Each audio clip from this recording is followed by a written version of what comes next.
ପରେ ପ୍ରଭୁ ଗଜାନନ ଗଣେଶଙ୍କ ପୂଜା। ଚଳଚଞ୍ଚଳ କେନ୍ଦ୍ରାପଡ଼ା ସହର। କେନ୍ଦ୍ରାପଡ଼ା ସହର ଉପକଣ୍ଠ ଯେଉଁ କୁମ୍ଭାରମାନେ ରହିଲେ ସେମାନେ ତାଙ୍କର କାର୍ଯ୍ୟ ଅତି ଚଞ୍ଚଳ ସହିତ ତ୍ୱରାନ୍ୱିତ କରିଚାଲିଛନ୍ତି। ବିଭିନ୍ନ ପୂଜା ମଣ୍ଡପର ଡିମାଣ୍ଡ ଅନୁସାରେ ନିର୍ମାଣ କରୁଛନ୍ତି ପ୍ରଭୁ ଗଜାନନଙ୍କ ପ୍ରତିମୂର୍ତ୍ତି। ସେହି ପ୍ରତିମୂର୍ତ୍ତି ବାବଦରେ ଆମେ ଆଜି ଆସିଛେ ବୁଝିବା ପାଇଁ ଏବଂ ଚଳିତ ବର୍ଷ କିପରି ରହିଛି ମୂର୍ତ୍ତି ନିର୍ମାଣ କାର୍ଯ୍ୟ ଏବଂ କୁମ୍ଭାରମାନଙ୍କର କ'ଣ ରହିଛି ଦାବିଗୁଡ଼ିକ ଏ ସମ୍ପର୍କରେ ବୁଝିବା। ଭାଇ ଆପଣଙ୍କୁ ଦିନଲିପି ଲାଇଭ୍ରେ ଆପଣଙ୍କୁ ସ୍ୱାଗତ କରୁଛି। କ'ଣ କହିବେ ଚଳିତ ବର୍ଷ କେମିତି କ'ଣ ଗଜାନନଙ୍କର ମୂର୍ତ୍ତି ଚାଲିଛି? ଆମର ତ ଏ ବର୍ଷ ସୁରୁଖୁରୁରେ କାମ ଚାଲିଥିଲା, ବର୍ଷା ଲାଗି କିଛି ଅସୁବିଧା ହେଇଗଲା, ତ ଏଇ ତ ଅସୁବିଧା ରହୁଛି।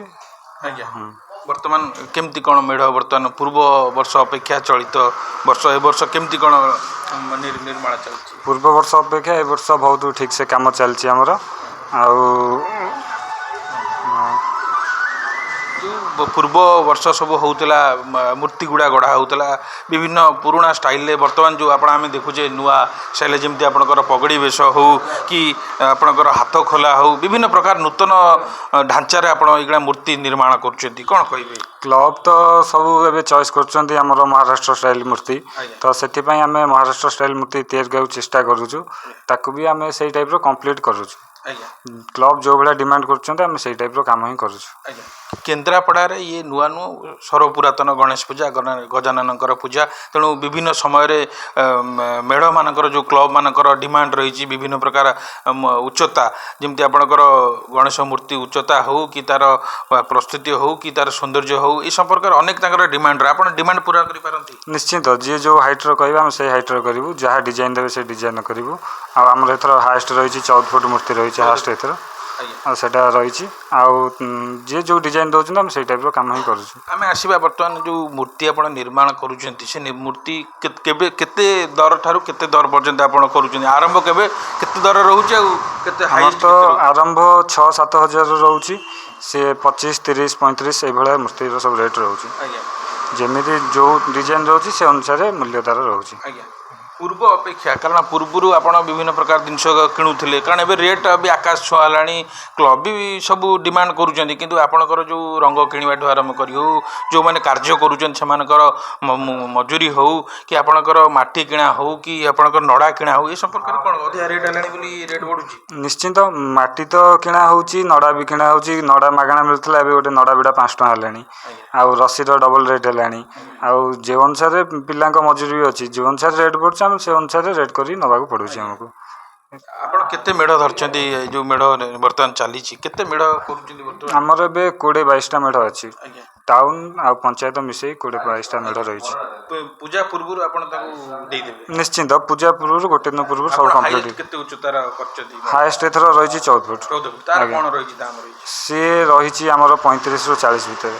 35,000ରୁ 40 ଭିତରେ ରହିଛି। ଆପଣଙ୍କର ପୁରା ପରିବାର ଏଇଥିରେ କାର୍ଯ୍ୟ କରନ୍ତି? ନିଶ୍ଚିନ୍ତ ନିଶ୍ଚିନ୍ତ, ସବୁ ସିଜିନ୍ ହିସାବରେ ସବୁ ଠାକୁରଙ୍କୁ ନିର୍ମାଣ କରନ୍ତି? ଆଜ୍ଞା। ଆଚ୍ଛା, କ'ଣ କେମିତି ଆପଣ ଏଇ ସମ୍ପର୍କରେ ଆହୁରି କେମିତି ନୂତନ ଢଙ୍ଗରେ କରିବେ? ଆହୁରି ଏ ଯେଉଁ ଆପଣଙ୍କୁ କିଣା ଅଧିକା ପଡ଼ୁଛି, ଯାହାଫଳରେ ଲୋକଙ୍କୁ ମଧ୍ୟ ମୂର୍ତ୍ତି କିଣିପାରିବେ, ଅଧିକା ରେଟ୍ ଚାହିଦା ପଡ଼ୁଛି, ତେଣୁ ସରକାରଙ୍କୁ କ'ଣ କହିବେ? ଏ ଯେଉଁ ମୂର୍ତ୍ତି କମ୍ ଚାହୁଁଛନ୍ତି ଲୋକ, ଆପଣ ଦେଇପାରୁନାହାନ୍ତି, ଯାହାଫଳରେ କି ଆପଣଙ୍କୁ ଅଧିକା କିଣା ପଡ଼ୁଛି, ତେଣୁ କ'ଣ ସୁବିଧା କଲେ? ଆଗରୁ ଯେମିତି ସୁବିଧାରେ କରିପାରୁଥିଲେ ଏବେ କରିପାରୁନାହାନ୍ତି, ମାଟି କିଣିବାକୁ ପଡ଼ୁଛି, ନଡ଼ା କିଣିବାକୁ ପଡ଼ୁଛି, ସବୁ ଜିନିଷ କିଣିବାକୁ ପଡ଼ୁଛି।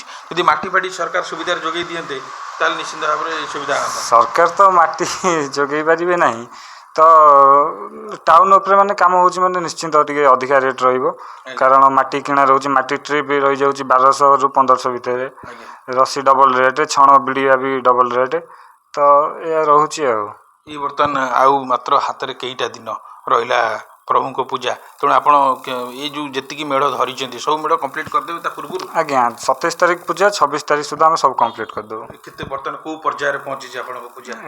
ଏପର୍ଯ୍ୟନ୍ତ ତ 100ରୁ 80% କାମ ହେଇଗଲାଣି, ଆଉ 20% କାମ ଆରାମସେ ହେଇଯିବ। ଆଉ ସମସ୍ତେ 27 ତାରିଖ ଦିନ ମେଢ଼ ହିଁ ନେଇଯିବେ। ଆପଣ ଦେଖୁଥିଲେ ବର୍ତ୍ତମାନ କେନ୍ଦ୍ରାପଡ଼ା जो रहिले कुंभार माने रहिले जो मूर्ति निर्माण करुछन सेमानकर कहवा कथा जे पूर्व वर्ष अपेक्षा चलित वर्ष मूर्ति मानकर डिमांड अच्छी से रेट अच्छी कारण विभिन्न क्लब मानकर जो चाहिदा रोची तांकर चाहिदा हिसाब से मूर्ति करिया पड़ुची कारण से माने महाराष्ट्र बॉम्बे भली सहर रे जो मूर्ति गणेश मूर्ति निर्माण कराउची सेही स्टाइल मध्ये से चाहूचंती सेही भली मूर्ति से माने डिमांड करुछन कैटलॉग दउछन जा फल से सेही भलिया मूर्ति निर्माण करी से मानकु से दउछंती खाली सेतिक नुहे 12 फुट 14 फुट मूर्ति निर्माण करी से माने क्लब मानकु जोगई देउचंती अक्लांत परिश्रम करुचंती समस्त परिवार कार्य लगी से पारिश्रमिक द्वारा से माने मूर्ति निर्माण करुचंती कारण पूर्व अपेक्षा पूर्व जो नड़ा आपणकर जो माटी जहाँ भी सबू रेट फ्री रे मिल पारुला बर्तमान ताको किणिया पड़ुଛି जहाँद्वारा दरदाम वृद्धि भी पाई कारण से विभिन्न मूर्तिर जो निर्माण कस्ट रोचे जो निर्माण मूल्य रोचे अधिका हो जाए जहाँफल कि सेमाने समय हिसाब से ताल दे चलती कारण खाली से कहबेनि गजाननकर जो पूजा अति जाक जकमरे केन्द्रापड़ा पालन करा जाए चलित वर्ष आशानुरूपक भलरे बेस भलरे हम बोली आम आशा करुचे तेणु निश्चिंत भाव में आम आपको देखुलु बर्तमान केन्द्रापड़ा किपरि भाव में चलती प्रभु गजानन मूर्ति निर्माण शेष पर्यायर पहुँची मूर्ति निर्माण कारण आउ हाथ गणति कईटा दिन पर प्रभु प्राण प्रतिष्ठा हम प्रभु पूजा पाइबे वेदिक जीवे तेणु आम निश्चित भाव में शेष स्पर्शकात जो रहा आमर निर्माण कारीगर मानकर तेणु से निश्चित भाव में कहते जे आगामी समय आम निश्चित भाव में 27 तारीख पूर्व समस्त क्लब मानक यही भेटिदेबू गणेश मूर्ति केन्द्रापड़ारू Alekh Nayak report Dinalipi live. Dinalipi live को एबे ही लाइक शेयर सब्सक्राइब करंतु।